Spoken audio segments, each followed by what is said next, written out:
12 tripulante ang iniligtas mula sa nasusunog na cargo vessel sa Nasugbu, Batangas kahapon. Kaugnay niyan, makakapanayam natin si Lieutenant Commander Michael John Encina, ang Deputy Spokesperson ng Philippine Coast Guard. Magandang umaga po sa inyo, Lieutenant Commander Encina. Yes, Ma'am Susan. Good morning po. Sir, natukoy na ba yung sanhi ng sunog sa cargo vessel dyan sa Nasugbu, Batangas kahapon? Well, kahapon din po, no, upon the conduct ng rescue operations ng ating kawani ng Philippine Coast Guard at ang ating mga rescue teams, agaran po tayong nagpa-conduct ng tinatawag natin na MCI or yung Marine Casualty Investigation. Nagpa-deploy po tayo dyan ng isang team to conduct initial investigation, particularly by initially first is interviewing ito pong ating mga tripulante. At according to the said activity, napag-alaman po natin na yung sunog ay nagmula po sa tambucho nito o yung funnel na tinatawag, kung saan dahil po sa lakas ng hangin, yung pong ilang styrofoam ay dumikit doon sa tambucho, kaya po nagkaroon ng initial spark or fire dito po sa barkong MV Caspil. Apo, sir, lahat po ba ng tripulante na iligtas?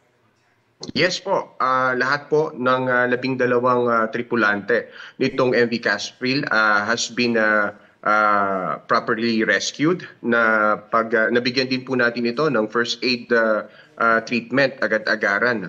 So lahat naman po ay nasa medical na po natin ng Philippine Coast Guard Headquarters. Meron ba nagtamo ng matinding pinsala sa kanila, sir? Sa atin pong report, wala naman pong nagtamo ng matinding pinsala.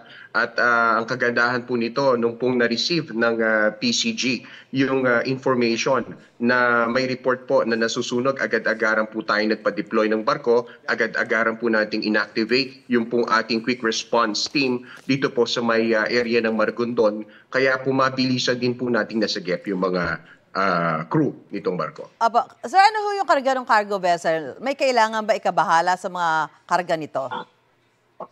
Well, kapag may mga ganitong insidente, we anticipate naman po talaga yung possibility ng oil spill. Kaya po as part of our preparation and mitigating measures, kahapon pa lang po ay nag-deploy na po tayo ng isa pang barko upang magdala po ng mga oil spill response equipments and mga oil spill booms yan po sa area. Ang mga kargamento naman po nito, may lulan po itong mga rice pack, cement, yan po. Meron din po siyang karga na almost 80,000 liters ng diesel.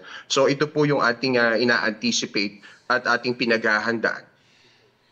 Okay, maraming salamat po, Lieutenant Commander Michael John Encina ng Philippine Coast Guard. Gusto mo bang mauna sa mga balita? Mag-subscribe na sa GMA Integrated News sa YouTube at tumutok sa unang balita.